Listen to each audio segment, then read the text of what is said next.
తనను రౌడీ అంటున్న బీఆర్ఎస్ నాయకులు తనపై ఒక్క కేసైనా ఉంటే నిరూపించాలని సవాల్ విసిరారు జూబ్లీహిల్స్ కాంగ్రెస్ అభ్యర్థి నవీన్ యాదవ్. తాను జూబ్లీహిల్స్ లో గెలవబోతున్నానని బీఆర్ఎస్ నాయకులు జీర్ణించుకోలేక తనపై బురద జల్లుతున్నారని మండిపడ్డారు. ఇక దీనికి సంబంధించిన మరింత సమాచారం మా సీనియర్ కరస్పాండెంట్ శ్రీనివాస్ అందిస్తారు.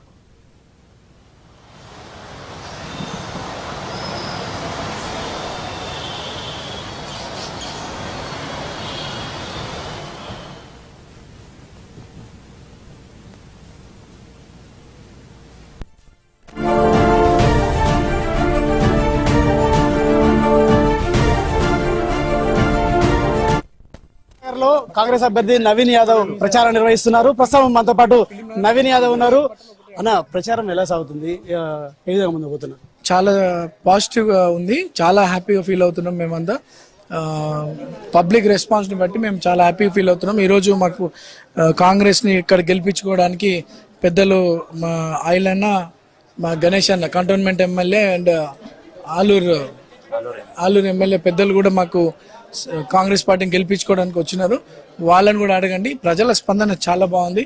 ఈ ప్రాంతంలో గతంలో కార్పొరేటర్ గా పనిచేసినటువంటి బండపల్లి చంద్రమ్మ గారు అబ్బాయి శంకర్ గారు, సిఎన్ రెడ్డి ప్రజెంట్ కార్పొరేటర్, వీళ్ళందరినీ కూడా బాగా గుర్తు చేస్తున్నారు. మాకు అప్పుడు హయాంలో అయిన పనులు మొన్న 3 నెలల క్రితం అయినాయి.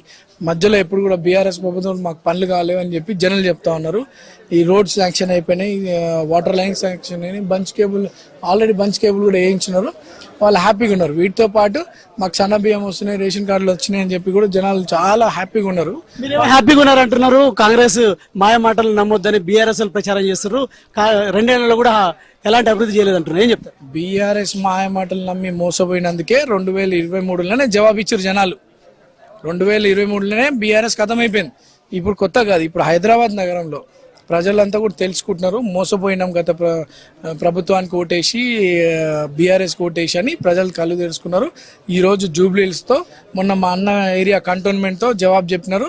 ఇప్పుడు జూబ్లీహిల్స్ బై ఎలక్షన్ తోని బీఆర్ఎస్ కి జవాబు చెప్పబోతా ఉన్నారు. మిమ్మల్ని ఒకటే టార్గెట్ చేసి బీఆర్ఎస్ విమర్శిస్తుంది, రౌడీ అంటూ కూడా ప్రస్తావిస్తుంది. అదేవిధంగా నవీన్ యాదవ్ తో పాటు ఇంకా రౌడీ బ్యాచ్ కూడా తిరుగుతుందని కూడా ప్రధానంగా పదే బీఆర్ఎస్ నేతలు ప్రస్తావిస్తారు. ఏం చెప్తారు మీరు? ఇప్పుడు నా దగ్గర కొన్ని వేల మంది ఉంటారు.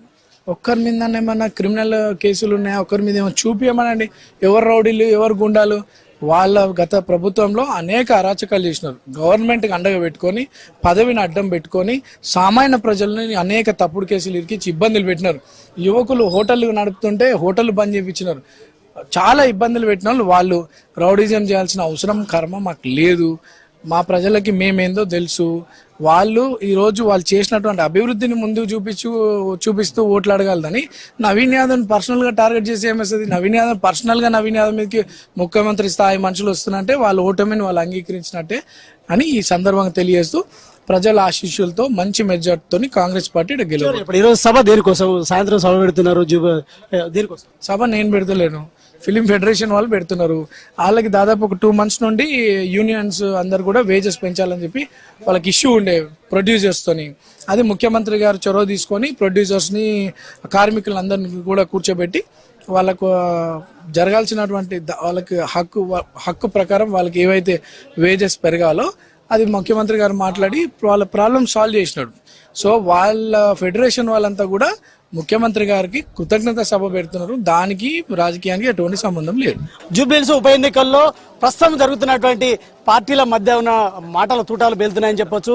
ఈ నేపథ్యంలో కూడా దీనికి సంబంధించి ఇప్పటికే కాంగ్రెస్ అభ్యర్థి నవీన్ యాదవ్ తరఫున ప్రచారం కూడా నిర్వహిస్తున్నారు మంత్రులు. అదేవిధంగా ఇటు ఒక స్టార్ క్యాంపెయినర్లతో పాటు నిర్వహిస్తున్న పరిస్థితి కనిపిస్తుంది.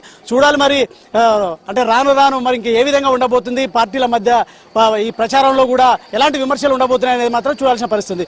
కెమెరా పర్సన్ విల్సన్తో శ్రీనివాస్, మహా టీవీ, హైదరాబాద్.